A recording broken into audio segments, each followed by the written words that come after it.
Yes व्यापार है। Yes. इन सब चीजों को हम व्यापार मानते हैं या नहीं? Yes. इन सब चीजों के जो मालिक हैं उन्हें आप व्यापारी मानते हैं या नहीं? यस सब लोग मानते हैं उन्हें व्यापारी। चलिए, अभी ये व्यापारी जो हैं, ये जो व्यापार करते हैं, ये जो व्यापार अभी मैंने आपको दिखाया, अभी मैं आपसे नेटवर्क मार्केटिंग की बात नहीं कर रही हूँ। फिर से एक बार देखिए, ये जो चीजें हैं नेटवर्क मार्केटिंग है क्या?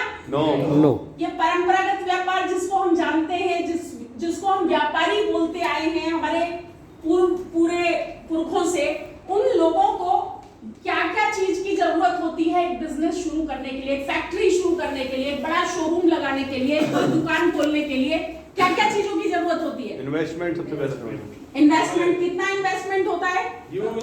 करोड़ों अरबों डिपेंड ऑन एक एक मशीन लाखों लाखों रुपए की होती है या नहीं होती? जिन फैक्ट्रियों में आप जाके देखिए 20-20, 40-40 लाख की मशीनें आती हैं कि नहीं आती है? तो कितना इन्वेस्टमेंट होता होगा सोच के देखिए। बहुत बड़ा इन्वेस्टमेंट होता है। किसी भी बिजनेस को यदि कोई व्यक्ति स्टार्ट करना चाहता है, जिस ट्रेडिशनल बिजनेस की हम बात कर रहे हैं, जिसमें हम लोगों को देखते हैं व्यापारियों को, तो बड़े बड़े इन्वेस्टमेंट होते हैं। अच्छा, नॉलेज की जरूरत होती है या वहां नहीं होती? एक्सपीरियंस चाहिए उनको, नहीं चाहिए? और रिस्क होता है या नहीं होता उसमें? अगर किसी व्यक्ति ने 5 करोड़ रुपए का इन्वेस्टमेंट किया है और वो उसने करोड़ों का जो इन्वेस्टमेंट है बैंक से लोन लेके किया है, अपना घर गिरवी रख के किया है, यदि वो बिजनेस उसका नहीं चलता है तो क्या होगा उसकी जिंदगी में? क्या होगा उसकी जिंदगी में यदि उसने बैंक से लोन ले लिया 2-3 करोड़ का, अपनी घर गिरवी रख दिया और उसके बाद उसने 5 करोड़ का इन्वेस्टमेंट करके बिजनेस को शुरू किया और किसी वजह से वो बिजनेस नहीं चल पाया, क्या होगा उस आदमी की जिंदगी में? रोड पे आ जाएगा। तो जो इन्वेस्टमेंट होता है उसका रिस्क लेने की क्षमता भी उस आदमी में होनी चाहिए या नहीं होनी चाहिए? क्योंकि बिजनेस चलेगा या नहीं चलेगा ये तो भविष्य ही बताएगा ना, वो कितना सक्सेसफुल होगा। तो रिस्क लेने की क्षमता होनी चाहिए या नहीं होनी चाहिए? यस मैम हेलो, यस अभी बिजनेस की बात थोड़ी सी देर के लिए रोकते हैं, हम कुछ और चीजों के नेचर की बात करते हैं। मेरा जो टॉपिक है ना नेचर ऑफ इस बिजनेस का, तो मैं पहले आपको खेती की नेचर की बात करते हैं। आम की खेती को देखा है कभी किसी ने? यस अरे वाह, क्या बात है। आम की खेती कितने दिनों में, एक पौधा लगने के बाद कितने दिनों में हम उस आम के फल खा पाते हैं? 5 साल 5 साल में। 5 साल तक क्या करते हैं हम? आम ही तो खाने के लिए, फल खाने के लिए ही तो आम को लगाया गया था। लेकिन 5 साल तक क्या करते रहते हैं? केयर करते हैं उसकी। नेचर ऑफ फार्मिंग की अगर हम बात करें तो एक गुठली से, एक आम के बीज से बात करें, तब उसकी देखभाल, उसको कई लोग कलम से के माध्यम से पौधा, कुछ लोग ऐसे इस तरीके से करते करते, इसमें जो मेहनत लगती है, खाद पानी लगता है कि नहीं लगता? बिल्कुल। उसके ऊपर बाड़ लगानी पड़ती है, कोई खराब न कर दे उसको, कोई खा न जाए, कोई तोड़ न दे। बहुत सारे काम करते हैं कि नहीं? खाद पानी देते हैं, समय समय पर उसको पानी देना पड़ेगा या नहीं देना पड़ेगा? ये सब करने में मेहनत लगेगी। बिल्कुल। अच्छा, ये सब तार वार लगाना, आपने पूरा आम का बाग लगाया है तो तार वगैरह लगाने पड़ेंगे, कोई जानवर ही घुस जाए और खराब कर जाए, तो ये सारी देखभाल करनी पड़ेगी। देखिए किस तरीके से देखभाल हो रही है, सब तरीके से। यहाँ पर इस तरीके से ये पौधा थोड़ा बड़ा हो जाएगा और इसके बाद भी यहाँ पर इस पौधे को हम देख सकते हैं क्या ये अब आम देने का, फल देने लायक हो गया क्या? अभी 1 साल का हुआ है, 2 साल का हुआ है, क्या फल दे देगा? अगर फल आ भी जाए पहले तो हटा देते हैं उसका, होता है कि नहीं होता? यस। अभी उसको और मजबूत करते हैं, अभी उसको और मजबूत होने देते हैं, खाद पानी देते हैं और इस तरीके से उसको बड़ा करते हैं और उसके बाद उस पे ये स्प्रे भी करते हैं, समय समय पे उसकी पूरी देखभाल करते हैं और फिर आप उसके फल खा सकते हैं। कितना समय लगा? 5 साल 10 आज की साल। डेट में कोई भी आदमी सोचे मैं आम का बाग लगाऊंगा तो उसको ये सब चीजें मेंटली पहले से तैयार होगा, बिल्कुल। इन्वेस्टमेंट करेगा, जगह उसके पास होगी, मेहनत उसकी लगेगी, उसमें उसकी लेबर लगेगी वो सब काम करने के लिए, जो उसके लिए खाद पानी स्प्रे वगैरह करने के लिए, तब 5 साल में उसको रिटर्न आना शुरू होगा। ये नेचर ऑफ फार्मिंग है कि नहीं है? यस। यदि हम एक आम के पेड़ की बात कर रहे हैं, इसी तरह से हर खेत में, हर फसल के लिए कुछ ना कुछ मेहनत और कुछ ना कुछ समय यस मैम। इसी तरीके से अगर हम किसी बिल्डिंग को देखते हैं, बड़ी बड़ी लोग बिल्डिंग बना रहे हैं, ऑफिस बिल्डिंग है, घर के लिए है, फ्लैट्स बन रहे हैं, उसकी नेचर आप लोग जानते हैं जी। थोड़ा थोड़ा जानते हैं, थोड़ा थोड़ा क्लियर करते हैं। कोई घर ही बनाना है चलिए आपको अपने लिए, शुरुआत कहाँ से होती है? भूमि पूजन।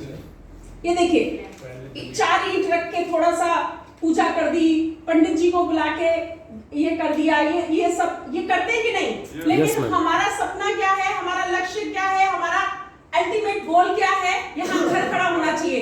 ये देखिए ये इस तरीके से होता है कि नहीं गोल? तो यस। जमीन का टुकड़ा होता है लेकिन घर इस तरीके का चाहिए, ये होता है कि नहीं गोल? जी। ये जो प्लानिंग चल रही होती है एक ही कागजों पे चल रही होती है, लेकिन अभी तो ये इतना ही है, बस इतना ही।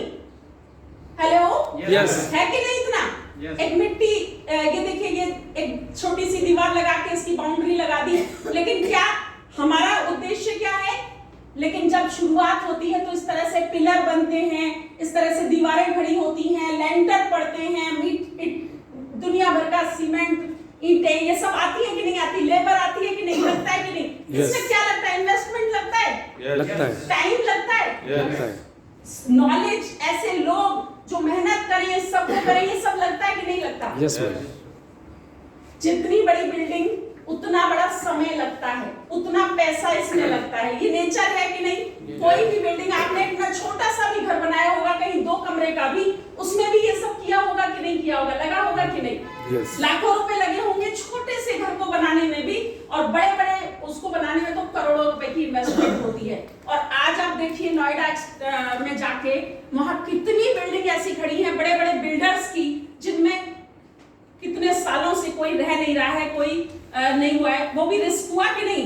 कितने बड़े बड़े बिल्डर्स का करोड़ों रुपए लगा हुआ है, अरबों रुपए लगा हुआ है, और वहां भी वो रिस्क में खड़ा हुआ है क्योंकि वहां पर कोई रहने नहीं गया अभी तक। है कि नहीं ये बात? Yes. वहां भी है कि नहीं? इतनी इन्वेस्टमेंट करने के बावजूद ये देखिए इस तरीके से फिर घर में भी तैयारी होती है, अंदर की पूरी तैयारी होती है, और फिर ये आखिर में जो तैयारी होती है उसकी शक्ल होती है। जैसे हमने आम का पेड़ देखा जिससे फल खाते हैं, हम सालों साल फल खा सकते हैं, उसी तरह से इस घर में जब ये कंप्लीट हो जाएगा तो आप रह सकते हैं, आपके बच्चे रह सकते हैं कि नहीं? यस।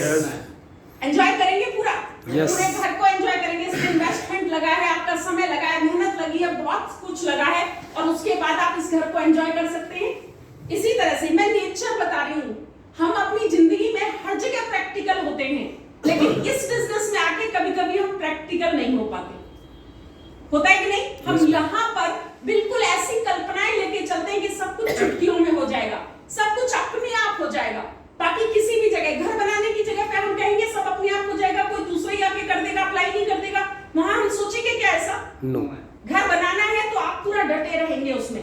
काम पे जाते हैं तो काम से भी आके अपने घर पे डट जाएंगे उसको सही से देखने के लिए। पत्नी को भेज देंगे पूरे दिन तुम बैठना, मैं छुट्टी के बाद आ जाऊंगा। करेंगे या नहीं करेंगे? कोई कारण निकालेंगे क्या उसमें? किसी से कहेंगे कि नहीं जी ये कारण हो गया, मैं आज नहीं आऊंगा, पता है लेबर काम नहीं करेगी, नुकसान किसका होगा?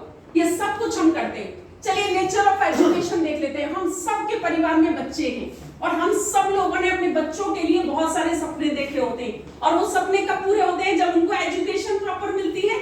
एजुकेशन में बच्चों को क्या लगता है, जब पैदा होता है ना बच्चा, तब से माँ बाप सोचना शुरू कर देते हैं कि इसको कौन से स्कूल में पढ़ाएंगे, कितना इसमें एडमिशन फीस लगेगी, कितनी इसकी मंथली फीस होगी, इसकी बुक्स, इसकी किताबें, ये सब कुछ की प्लानिंग हो जाती है कि नहीं? Yes, मेरे घर में बहुत छोटी सी अभी बच्ची है, 8 महीने की, 9 महीने की, उसके लिए उसके पेरेंट्स पूरी तैयारी कर रहे हैं कि हाँ इसको कौन से स्कूल में डालेंगे, क्या डालेंगे। सोचिए अभी उसको बोलना भी नहीं आता, अभी चलना भी नहीं आता। तो जैसे ही इस बच्चे को स्कूल भेजते हैं, नर्सरी, प्रेप और ये सब करते करते बच्चा बड़ा होता है, क्या लगता है 1 साल, 2 साल, 3 साल में बच्चा पढ़ जाएगा क्या? नो।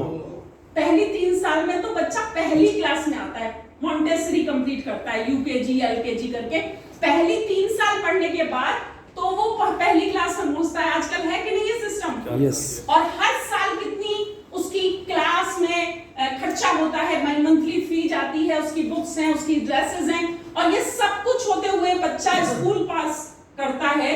और ये देखिए उसके बाद कॉलेज, उसके बाद कोई प्रोफेशनल कोर्सेज, और फिर जाके यहाँ पर कितने सालों के बाद वो डॉक्टर, इंजीनियर, चार्टर्ड अकाउंटेंट, वकील ये बनता है। बताइए जरा, 20-25 साल 20 साल मतलब हर माँ बाप जिनका एक बच्चा जन्म हो गया है वो 20-25 साल के लिए अपने बच्चे की परवरिश करके एजुकेशन देने के लिए तैयार है या नहीं है? बिल्कुल। कितने माँ बाप हैं इतनी पेशेंस नहीं रख सकते? बताइए जरा, कौन सा माँ बाप है जो कहता है कि नहीं भाई इतनी पेशेंस नहीं है, बच्चा पैदा कर दिया 5-7 साल से ज्यादा मैं इसको खर्च नहीं कर सकता, इसको बड़ा करने में मेहनत नहीं कर सकता? है क्या कोई ऐसा माँ बाप? नो 20-25 साल हम लोग लगातार अपने बच्चों पे खर्च करने के लिए अपने आप को कैसे भी करें तो तैयार करते हैं, हर हालत में तैयार करते हैं बेस्ट से बेस्ट करने के लिए।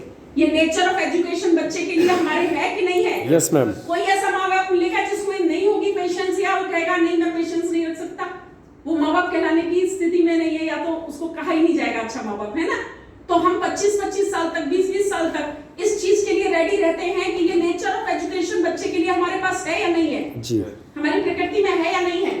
चलिए लाइफ में भी अगर हम और आप यहाँ पहुंचे हैं तो चाहे मेल है चाहे फीमेल है, जन्म एक बच्चे के रूप में होता है, धीरे धीरे बड़े होते हैं, उम्र आती है और तब हम यहाँ पर खड़े होकर अपनी आप को सफलता के दायरे में खड़ा हुआ देखते हैं या नहीं देखते?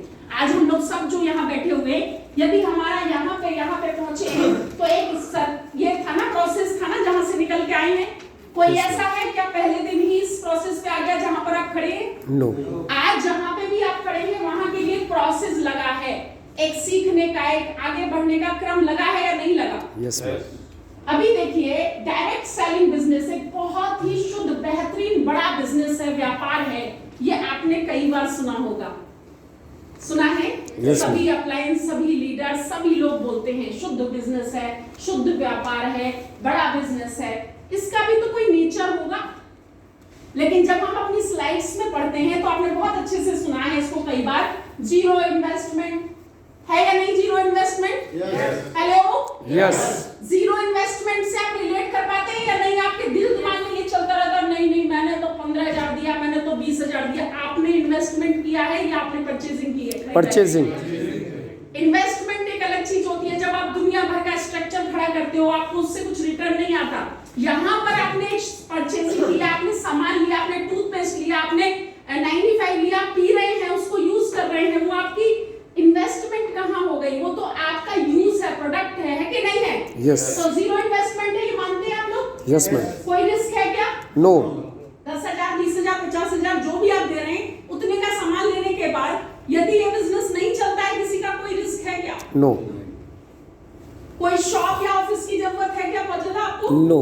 आप अपने घर से कर पाते हैं? हम सब लोग कर रहे हैं कि नहीं अपने घरों से? यस। इसके बाद कोई बहुत ज्यादा हाई क्वालिफिकेशन चाहिए आपको, जरूरी है क्या? नहीं। बहुत ज्यादा फुल टाइम कमिटमेंट जरूरी है क्या? आप जो समय आपके पास है, जितना समय आपके पास है, उतने समय से कर सकते हैं इस बिजनेस को। यस। ये खूबसूरती है या नहीं इस बिजनेस की? ये ऐसी चीजें हैं या नहीं जो अगर हम किसी भी चीज के कंपैरिजन में देखें तो ये हमारे लिए बहुत सुंदर है।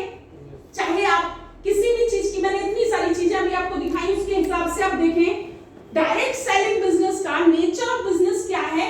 सबसे पहले तो अभी मुकेश सर ने जो हमारा सेशन लिया उसमें कुछ लोग बड़ी, आप समझेंगे कि कुछ लोग बड़ी तेजी से काम कर सकते हैं इन चीजों को फॉलो करके, और कुछ लोग बड़े आराम से करते हैं, होता है कि नहीं? तो यहाँ पर हम पकड़े कि जो आदमी गोल रखता है, अमित सर ने गोल स्पष्ट किया।